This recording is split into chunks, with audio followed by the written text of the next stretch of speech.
पाकिस्तान से बड़ी खबर है। पाकिस्तान एक बार फिर आतंकी हमले से दहल उठा के कराची में आतंकियों ने सिंध रेंजर्स के पैरामिलिट्री हेडक्वार्टर पर हमला कर दिया। हमला गुलिस्तान या जौहर इलाके में हुआ है। इसमें 4 पाकिस्तानी रेंजर्स के मौत की खबर है। कई रेंजर्स घायल बताए जा रहे हैं। जवाबी कार्रवाई में 3 आतंकी मारे गए हैं।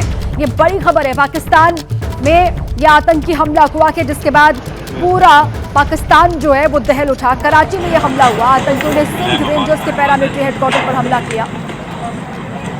यह हमला गुलिस्तान या जौहर इलाके में हुआ है। इसमें 4 पाकिस्तानी रेंजर्स की मौत हो गई। कई रेंजर इसमें जख्मी बताए जा रहे हैं। इस हमले में जवाबी कार्रवाई में 3 आतंकवादी भी मारे गए हैं। ये जानकारी दी गई है। हमले की जिम्मेदारी प्रतिबंधित आतंकी संगठन तहरीक-ए-तालिबान पाकिस्तान के धड़े जमात-उल-अहरार ने ली है।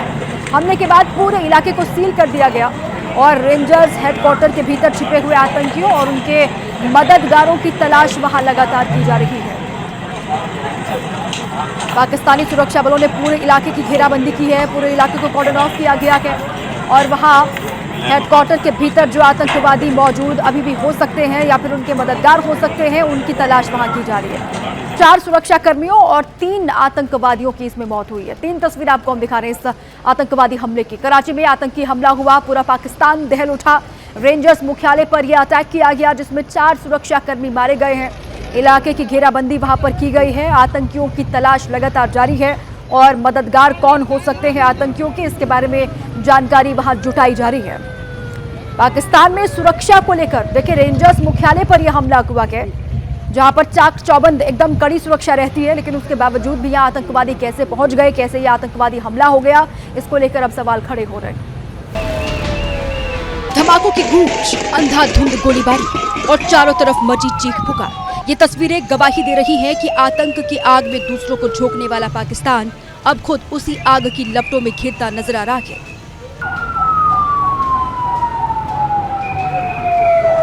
कराची में पाकिस्तान रेंजर्स के मुख्यालय पर ऐसा हमला हुआ कि सुरक्षा के सारे दावे धुएं में उड़ गए। पाकिस्तानी हमले स्थानीय प्रशासन ने दावा किया है कि हमला फ्रंटियर कोर्ट के कंपाउंड पर हुआ है। बाद में जब किरकिरी हुई तो सिंध पुलिस के अधिकारियों को सफाई देनी पड़ी कि हमला फ्रंटियर कोर नहीं बल्कि पैरामिलिट्री फोर्स पाकिस्तान रेंजर्स के कंपाउंड पर हुआ है। शनिवार की रात गुलिस्तान ए जौहर ब्लॉक 6 में एक आत्मघाती हमलावर बारूद से भरी गाड़ी लेकर सीधे गेट को तोड़ते हुए अंदर घुस गया। हम बैठे हुए थे घर पे तो चाय वगैरह पी रहे थे तो जोरदार धमाके की आवाज आई है। मतलब बिल्कुल हमारे वो लकड़ी की सीढ़ी है वो भी तकरीबन अपनी जगह से हिल गई है। तो मैं बेटे को देखने आ गया। अमूमन बच्चे खेल रहे होते हैं तो देखा तो भाई गेट पर ना तो ज्यादा ही हालात खराब थे रेंजर्स हेडक्वार्टर के। तो इतनी शदीद किस्म की फायरिंग स्टार्ट हुई थी, इतनी शदीद किस्म की फायरिंग स्टार्ट हुई थी कि मैं खुद भी डर गया था। फिर बच्चा मिला, बच्चे को घर लेकर गया। फिर वापसी में यहाँ पर चुप चुप के देख रहे थे तो तकरीबन 2-3 धमाके अंदर और हुए। फिर मौके पर रेंजर्स भी पहुंच गए।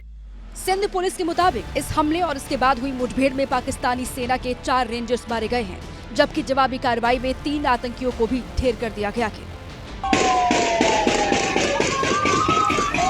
धमाका इतना जबरदस्त था कि हेडक्वार्टर की दीवारें हिल गई।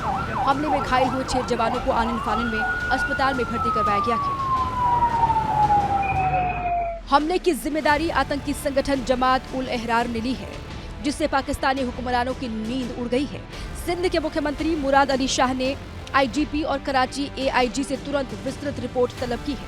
हालात का जायजा लेने के लिए एसएसपी ईस्ट जुबैर नजीर शेख खुद आईजीपी के साथ रात में ही घटना स्थल पर पहुंचे।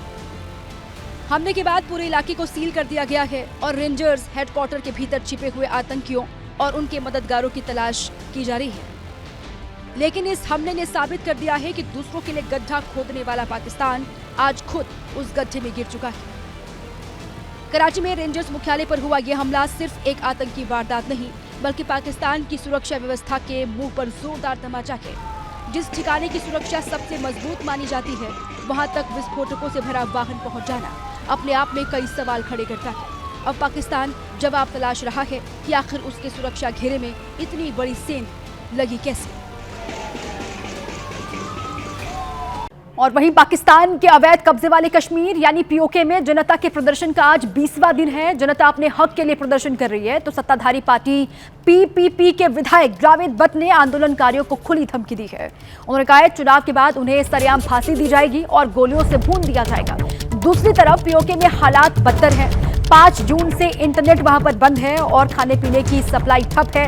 हुकूमत ने जब प्रदर्शनकारियों को आतंकी कहा तो अवामी एक्शन कमेटी ने करारा जवाब देते हुए चुनौती दी है कि सिर्फ 1 घंटे के लिए इंटरनेट खोल दिया जाए और फिर दुनिया देख लेगी कि असली दहशतगर्द कौन है। ये पीओके की सड़कों की तस्वीरें आपको हम दिखा रहे हैं। बगावत का 20वां दिन है। विद्रोह दबाने में पाकिस्तान लगातार जुटा हुआ के दिन रात डटे हुए हैं प्रदर्शनकारी। पाकिस्तान के जुल्म का विरोध यहाँ पर किया जा रहा है और राशन की सप्लाई वहाँ पर रोक दी गई है, खाने पीने चीज़ों की सप्लाई रोक दी गई है, जिससे प्रदर्शनकारियों को खासा परेशानी का सामना भी करना पड़ रहा है। बॉर्डर पर खड़े सैकड़ों ट्रक हैं, लेकिन इनको आगे जाने नहीं दिया जा रहा है पाकिस्तानी सरकार के द्वारा, और वहाँ इंटरनेट भी जो है वो बंद है। अब ये मांग की जा रही है कि एक बार इंटरनेट को वहाँ बहाल कर दिया जाए और उसके बाद पूरी दुनिया देखेगी कि पाकिस्तान वहाँ पीओके के लोगों के साथ क्या कर रहा है।